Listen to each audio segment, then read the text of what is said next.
Good morning.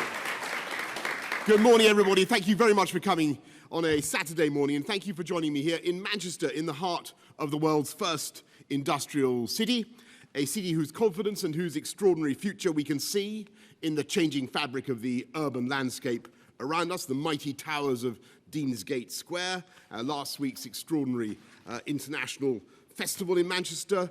We can see it in the Christie, the hospital whose cancer treatment is now being written, the future of cancer treatment now being written at the vast new Patterson building with new therapies saving the lives of people around the world for generations to come. And this is not and never has been a city for negativity or navel gazing. Indeed, when the University of Manchester's Andrei Geim and Konstantin Novoselov said they were planning to extract a single atom-thick layer of chrysolites from bulk graphite, giving us the, I think I've got that right, giving us the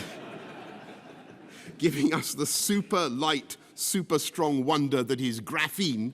I imagine there were people who had no idea what difference it could make to their lives, and I imagine there are people in this audience who frankly have no idea. But we stand today on the cusp of the graphene age, with applications in everything from de-icing of aircraft wings to life-saving medicine. And the story of those pioneers is told here at this Science and Industry Museum, and it is one of the countless tales of Mancunian pioneers, because time and again, when the cynics say something cannot be done, Mancunians find a way to get on and do it. And the centre of Manchester, like the centre of London, is a wonder of the world. But just a few miles away from here, the story is very different. Towns with famous names, proud histories, fine civic buildings, where, unfortunately, the stereotypical story is, over the last few decades, of long-term decline. Endemic health problems, generational unemployment, down-hill areas. And the story has been, for young people growing up there, of hopelessness or the hope that one day they'll get out and never come back. And insofar as that story is true, and I'm afraid it sometimes is, the crucial point is it isn't really the fault of the places, and certainly isn't the fault of the people growing up there. They haven't failed. It's we, us, the politicians, who have failed. Our politics has failed them. And time and again, they have voted for change, but for too long, politicians have failed to deliver what is needed. And our plan now in this new government that I lead is to unite our country and to level up. And I want to explain now what I mean by that. And I'm absolutely not here to tell you, Mr. Mayor, and others, I'm not here to tell you that London has all the answers or that everywhere should be like London or indeed like Manchester. Each place in our country has a unique heritage, a unique character and a unique future. And indeed, I recognise that when the British people voted to leave the European Union, they were not just voting against Brussels, they were voting against London too, and against all concentrations of power in remote centres.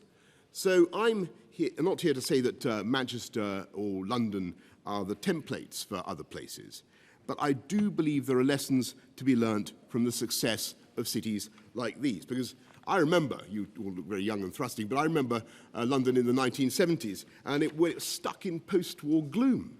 And between 1951 and 1981, the population of London actually declined. People forget this. The population of London went down by 20%. It was so miserable. And yet, I think you would agree that over the last 20 years, the capital of our country has been utterly transformed. And London is, I would say, I used to say it a lot, the greatest city on earth, with the exception of Manchester, with the largest, with the largest concentration of tech companies, artists, financial services, top-class restaurants, and all the rest of it. And you can see, we all can see the same thing happening now here in this incredible city. So I want to set out what I think are the ingredients for the success of the UK and the places we call home, whether it's our cities or our towns, our coastal communities or rural areas. And there are four things I think we need to get right. And first of all, it's basic livability. The streets need to be safe. There need to be enough affordable homes. There need to be jobs that pay good wages. There need to be great public services supporting families and helping the most vulnerable. Second thing, connections. That means, of course, great broadband everywhere. It means transport, because inspiration, innovation, cross-fertilization between people, literally or figuratively, cannot take place unless people can bump into each other, compete, collaborate, invent, and innovate. So we need literally, spiritually, to unite Britain. And that means boosting growth and bringing our regions together. And the third thing that places need is culture. And Manchester absolutely leads the world in this. And people love the arts, the entertainment here, football, music, heritage, creative industries that make it such a lively, wonderful place to live and work. And we need to help places everywhere to strengthen their cultural and creative infrastructure, the gathering places that give a community its life. And finally, fourth thing, places need power and a sense of responsibility and accountability. And taking back control doesn't just apply to Westminster regaining sovereignty from the EU. It means our cities and counties and towns becoming more self-governing. It means people taking more responsibility for their own communities. And London and Manchester have boomed partly because they have had mayors. Some better than others, I would say, but all I make no comment on the president, but all with the power, the vital power to speak for their cities, to bang heads together and to get things done. And there are lessons from London and Manchester. Livability, connectivity, culture, and power. And the first condition of livability is, of course, making these streets safer. And with recorded crime up in the northwest 42%, I think you'd agree it's time we got that down, and we will. And yesterday I met 20 new officers in Birmingham who are graduating after 15 weeks training, and they will join our brave and formidable police men and women who will be putting their lives on the line for our safety.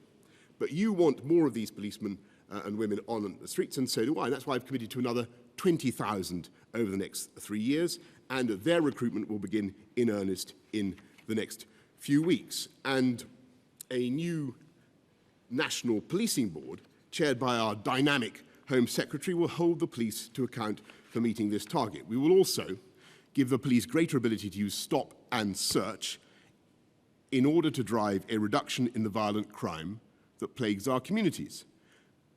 But there's no point in arresting, charging, and convicting criminals if we do not give them the sentences they deserve. In fact, the number of offenders with more than 50 previous convictions who were convicted but spared jail rose from 1,299 in 2007 to 3,196 in 2018.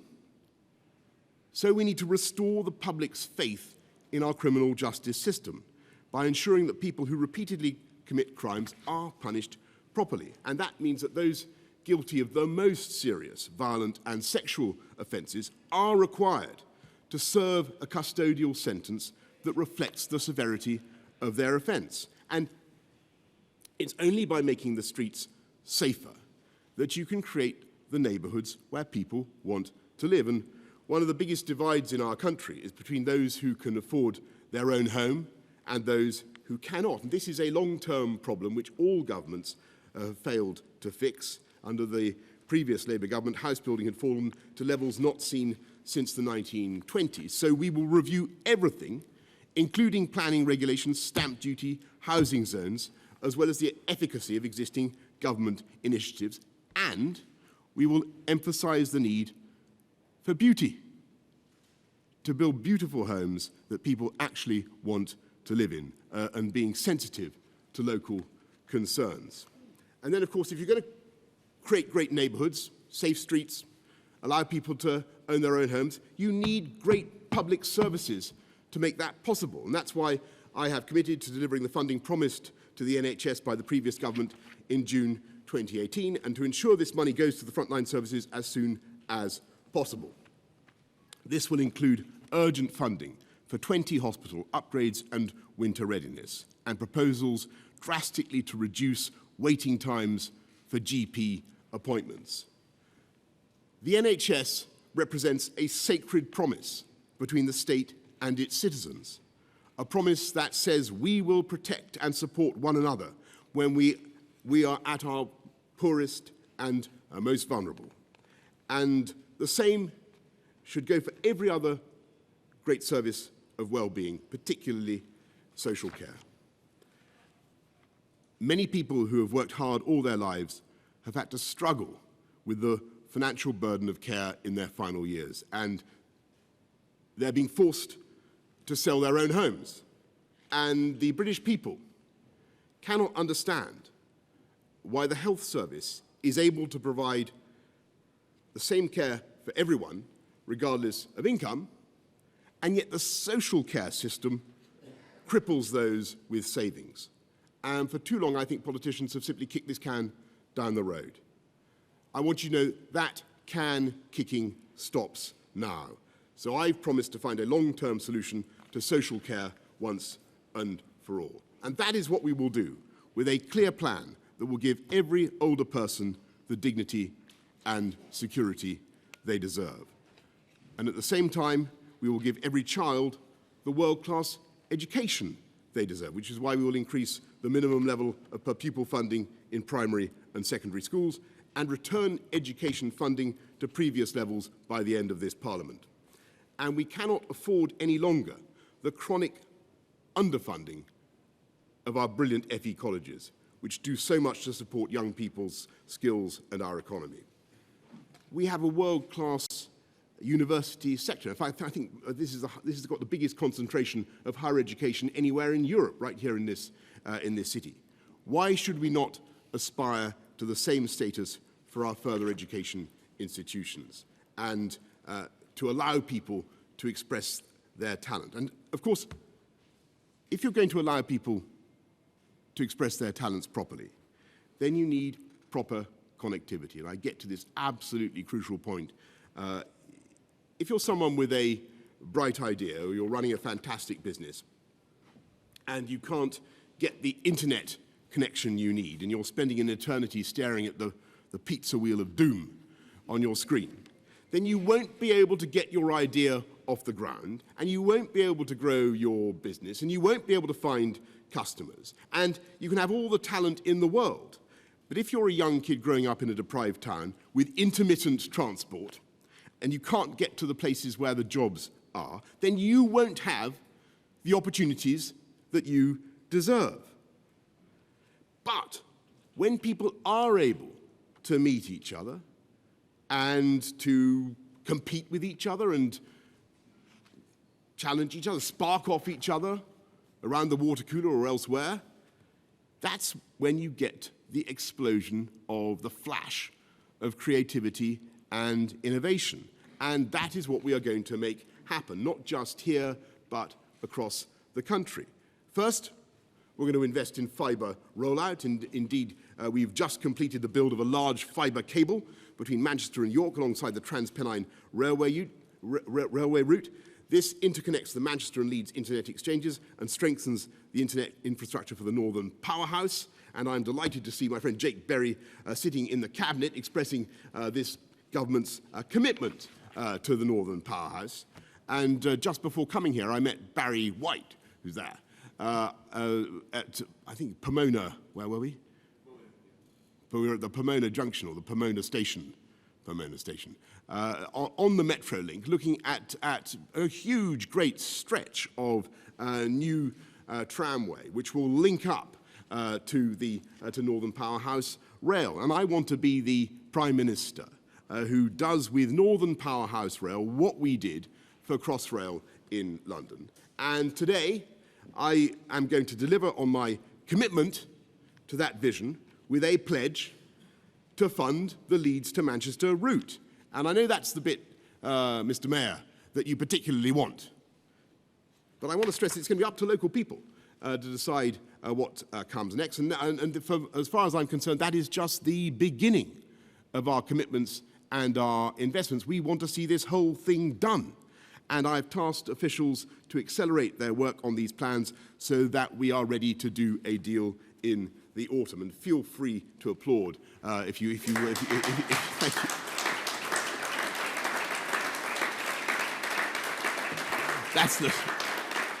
That's the spirit.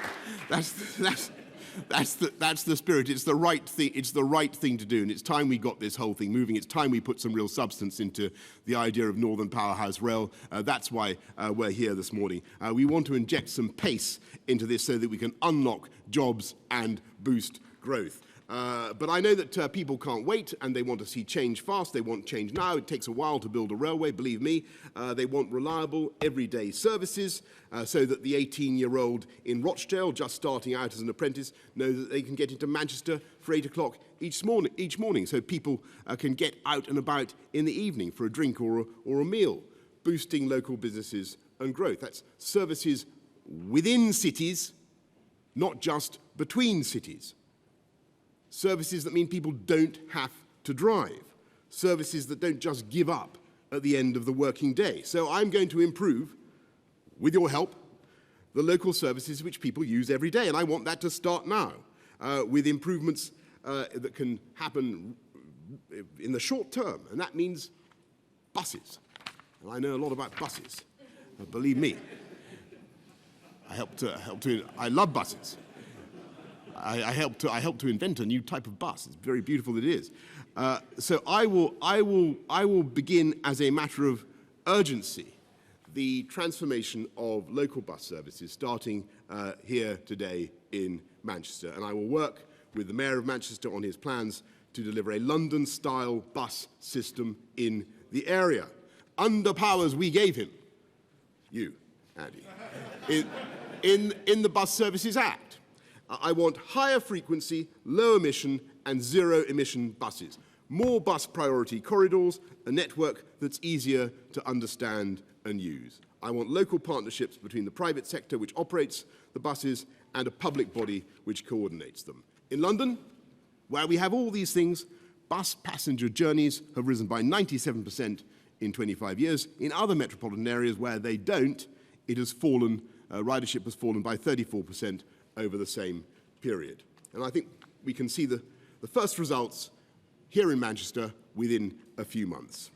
And I want the same for any other part of the country where local leaders want to do it. And good bus connections, good transport connectivity is also vital for so many of the towns that feel left behind. And this may come as a surprise to some, but not everyone wants to live in one of our great cities.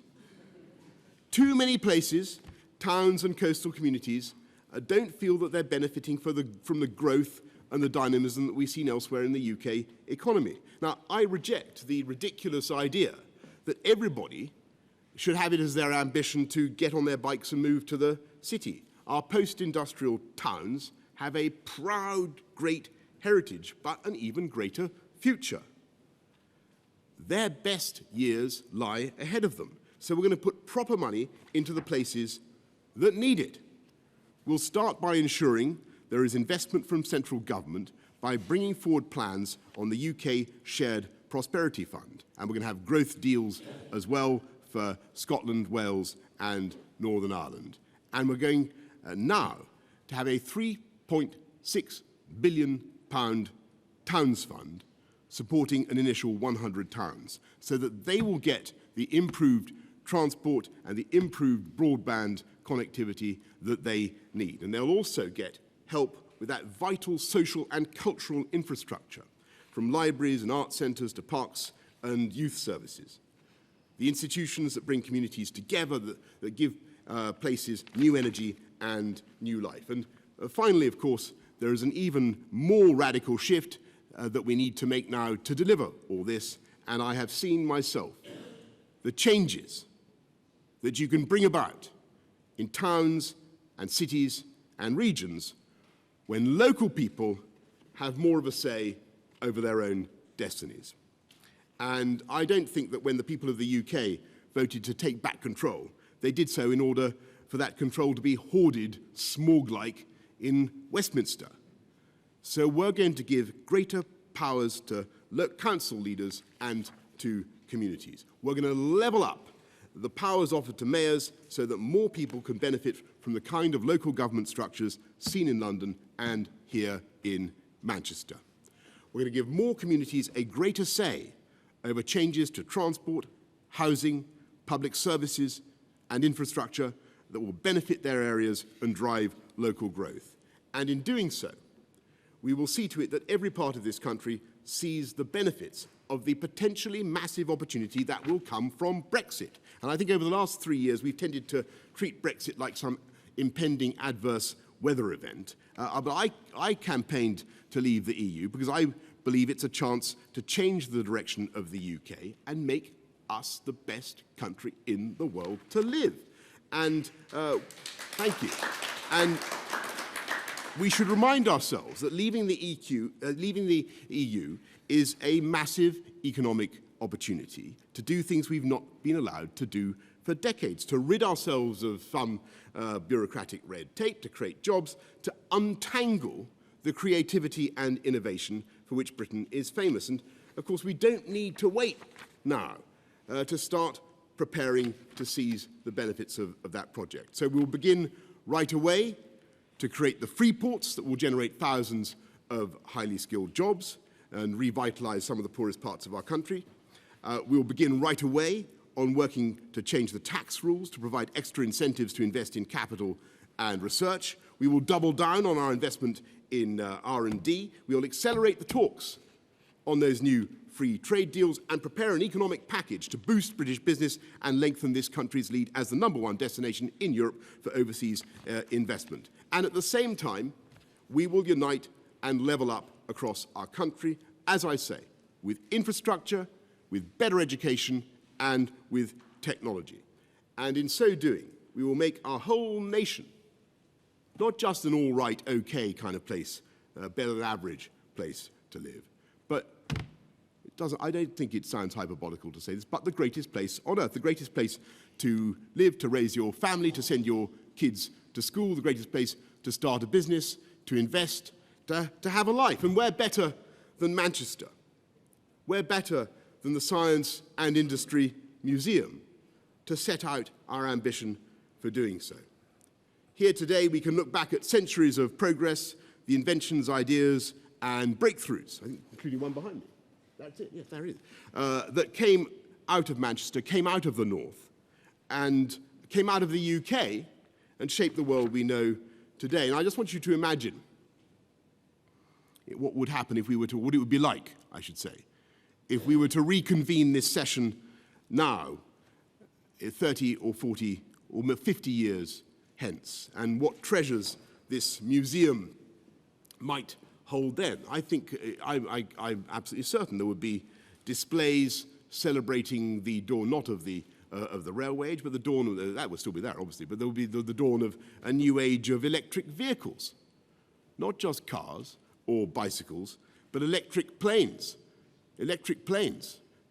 That's happening already. Made possible with battery technology being developed now in the UK. We will see tributes and dioramas commemorating the men and women who used new gene therapies to cure the incurable and achieve what had hitherto been thought impossible. And here in Manchester, the home of the world's first passenger railway, I think that's Stephenson's rocket, isn't it? Yeah. It is. With Stephenson's rocket just behind me, we should remember that there were people back then. When was it, Stephenson's rocket? 1829. There were people in 1820. Thank you, Lady Archer. Lady Archer, they got it right.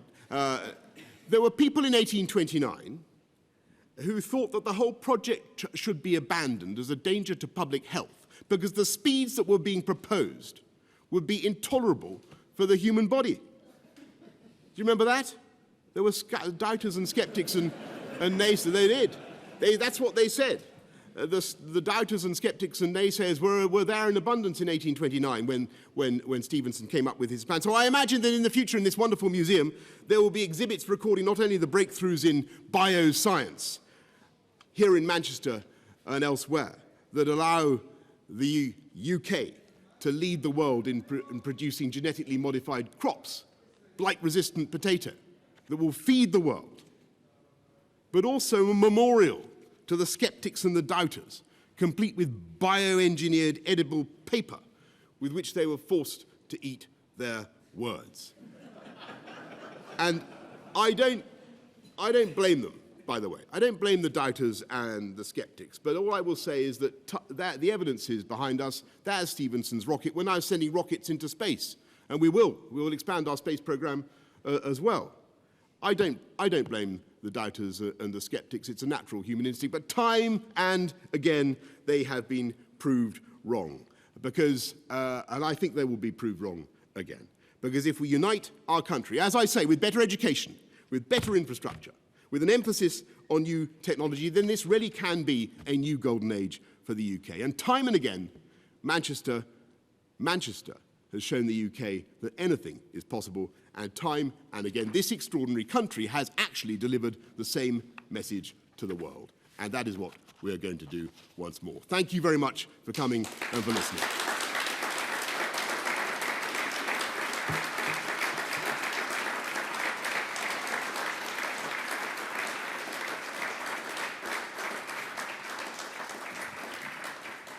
Right. I have a very strict agenda now, and I'm going to go first to Barry White from Transport for the North, who was kind enough to host me this morning. Barry. Prime Minister, thank you very much for the commitment to the Leeds Manchester line, which is one of 7 lines in Northern Powerhouse Rail that the transformational network that the leaders of the North have unanimously backed and approved. So we are delighted to hear about the commitment to Leeds Manchester, but what we're asking government for, and have asked government for, is that commitment to the whole network, yes. The 39 billion, several lines of which can be built at one time. So we want to have Liverpool, Sheffield, Hull and Newcastle all getting the benefit, as well as Leeds and Manchester. Thank you, Barry. Well, there you go, 39 billion, a number to conjure with, I dare say. But you're absolutely right, Barry, and you're right in your aspiration, and we support that. And you'll have heard what I've said this morning. The commitment that we have made to the Leeds to Manchester section is just the beginning. We will back it all the way. We want to, but we will work with local leaders to make sure that their priorities are fully satisfied as we proceed. But clearly, this is a fantastic scheme that we want to progress as fast as possible. I'll go to Henry Morrison from the Northern Powerhouse Partnership. Thank you. I think that answer is really helpful, Boris. My question was going to be about Bradford. So you talked about those places that maybe haven't done as well from the last decades as others have done. And that is one of the cities that could benefit from the new line between Leeds and Manchester, which could go through the city centre. How do you think that cities like Bradford would benefit in terms of homes and jobs from this scheme? Because clearly the point of building the railway isn't so people can ride the trains, but so they can get the opportunities that you mentioned in your speech. Absolutely. And I believe so passionately in mass transit because it is the best way to allow people on modest incomes to get to the opportunity areas wherever they are. And it works. And in London, the intensification of opportunity was so massive from the middle of the 19th century onwards because they came up with the idea of putting trains in tunnels. And then there was the development of the bus routes in the last couple of decades, which has really turbocharged the London economy. So in the interim, before we get to the full Northern Powerhouse Rail, that's why I place so much emphasis on buses. I really think they can be transformational. And I think it was Peter Hendy, my former colleague at Transport for London, who used to say there's almost no transport problem that can't be solved by a single-decker bus. It may sound banal, but it's true. There are fantastic things you can do by improving the bus network. So in the short term, Bradford will benefit from Northern Powerhouse Rail, as I've said, but buses is the way forward in the short term as well. Let's go to Sam Coates of Sky News. Sam Coates, Sky News. Prime Minister, you're claiming that you can deliver a revolution today, by the sounds of it.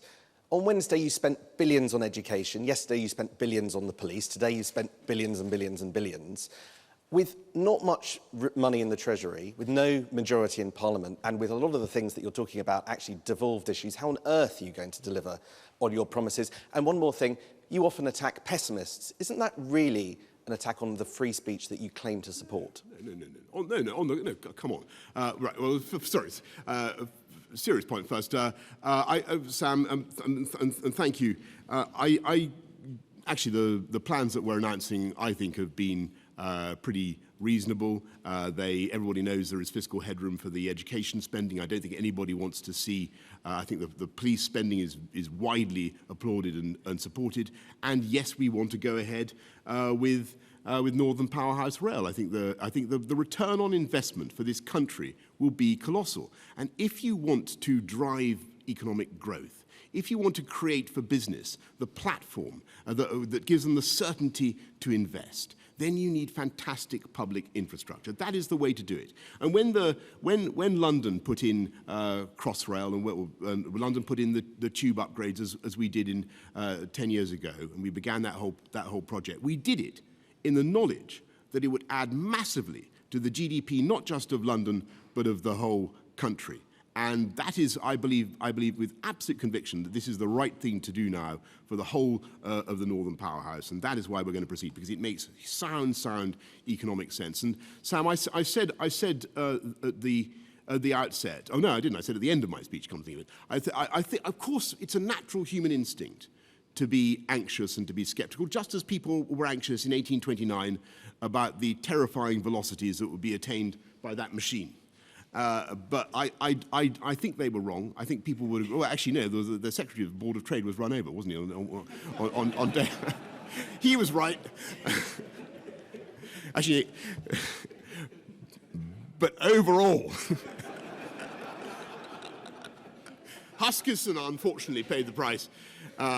But overall, that won't happen to the current Secretary of the Board of Trade. He's going to do a brilliant job. Overall, President of the Board of Trade, I should say, overall, the fears were unfounded and technological optimism was seen to be justified, and it will be justified in the future. But I in no way intend to try to crush dissent or scepticism of any kind. Hang on. Vicky Young, please. Vicky. Young, BBC News. Surely the reason that people are sceptical or pessimistic about politicians and their promises is because many of the people sitting here have heard warm words about the Northern Powerhouse for 5 years and have had really absolutely no progress whatsoever. You talk about fiscal headroom. Lots of people think that should be there for a no-deal Brexit. Are you really going to have the money for that and all of these other pledges that you've made? Well, the answer to that is yes. I mean, I think the answer to your point about the Northern Powerhouse, I mean, you're right, Vicky, to raise the question. I think people have started to wonder, are we going to see some real delivery for the Northern Powerhouse? And the reason I'm here, and the reason I'm wearing this badge is because I really do want to help deliver, and I want to help local people deliver it. I think it's a fantastic idea, it's a fantastic project, and its time has come. And on the no deal, the risk of a no deal Brexit, or the prospect of a no deal Brexit, well, we've just got to get ready for it. I don't think that's where we'll end up, but as I've told our European friends, we are going to prepare very actively for that eventuality, in the high confidence that this is an amazing country and that we'll get through it if we need to. And I go now to Paul Brand of ITV. Prime Minister, on that last point, if it comes to it, can you name one single economic benefit to the north of England of a no-deal Brexit? In the end, actually, the ability to do things differently, the ability to have free ports, the ability to regulate differently, to turbocharge your bioscience sector, the ability to raise your investment allowances so that businesses can write off more of their R&D against their tax. These are fantastic things, and we should get on with it. Now, look, my friends, I do not want a no-deal Brexit. That is not where we're aiming. But we have to face the fact that at the moment we're being told, as we've been told for the last 3 years, that rien ne va plus, the deal is fixed and can't be changed. I doubt that, but with confidence and friendship to our European partners, we're going to continue with the discussions, and we're going to get ready to come out on the terms that are necessary. And I think actually the people of this country would rather get on with it and come out on October the 31st, in my view. People of this country would rather get on with it and come out on October the 31st, in my view. to get ready to come out on the terms that are... Predecessor also had the idea of going to northern towns and cities and campaigning to perhaps win the support of people who voted Leave and perhaps people who traditionally voted for the Labour Party. In the end, she didn't win their support en masse. I just wonder why you think you'll succeed where she failed. Well, I'm going to be... I'm campaigning, obviously, I've got to get Brexit over the line on October the 31st, I believe I may have mentioned before. But we're going to be, our party, the Conservative Party, wants to unite the country and deliver for everybody in this country, and that's our programme. And I'll be zooming around across all corners of the UK. I'm going to go to Jen Williams of the Manchester Evening News. Hi. I just wondered whether, given that you're making the speech in a Labour city, whether this is effectively you parking your tanks on Jeremy Corbyn's lawn, because the speech that you just made could really have been made by any Labour leader over the last 20 years, perhaps Corbyn aside, but it did sound rather Labour. Thanks. Well, I take that as I actually don't think Jeremy Corbyn could have said anything of the kind, because unfortunately he is, as you know, committed to the absolute destruction of the wealth-creating sector of society. And he would raise taxes on income, on inheritance, on pensions, on corporations up to the highest level in Europe, if not the world. This is not my agenda. I believe in this balance and symmetry at the heart of the UK economy. I believe in a fantastic, innovative, dynamic, wealth-creating sector here in Manchester that will help us to fund incredible projects such as Northern Powerhouse Rail. All I hear from the Labour Party is a desire to whack up taxes and do things at the behest of the unions, and that is not my type of politics. I want a campaign for modern conservatism, which believes in the fundamental balance at the heart of the UK economy between the great free market, dynamic, wealth-creating sector, capitalism. How about that? Capitalism, balanced by and supported and made possible by fantastic infrastructure and public services. That's the agenda. Where have we got to? Danielle Sheridan of the Daily Telegraph. Is it just the backstop that you want to see removed, or are there other aspects of the previous deal that you would like to get rid of? And also, do you feel like the European leaders are warming to you, or are they just going to let you walk away? Look, thank you, Daniel. I think the answer to that is if we get rid of the backstop, whole and entire, then we're making a lot of progress. That would be my answer. And as for whether my friends across the channel are warming to me, well, I've always had very good relations. I'm sometimes slightly mystified by some of the obiter dicta that I read, and some of the off-the-record commentary that I see. I have very friendly relations with other EU foreign ministers already and with EU leaders as well. And we will build on them. And I want to stress to everybody that the approach of the UK government is not going to be disengaged or aloof or waiting for them to come to us. We are going to try to solve this problem. But of course, and we're going to do it in a spirit of friendship and cooperation. But Danielle, your point is the right one. We can't do it as long as that anti-democratic backstop, that backstop that seeks to divide our country, divide the UK, remains in place. We need to get it out, and then we can make progress, I think. Anyway, everybody, thank you all very much for your kind attention this morning. I think that brings this morning's proceedings to a close. Thank you. Thank you.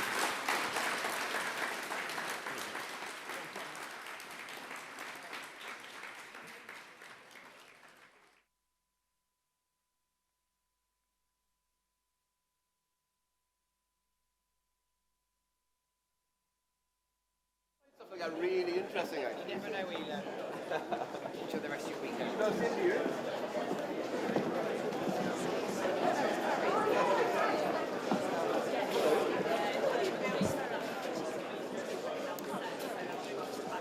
I just wanted to catch up quickly with one of my old team, just to see.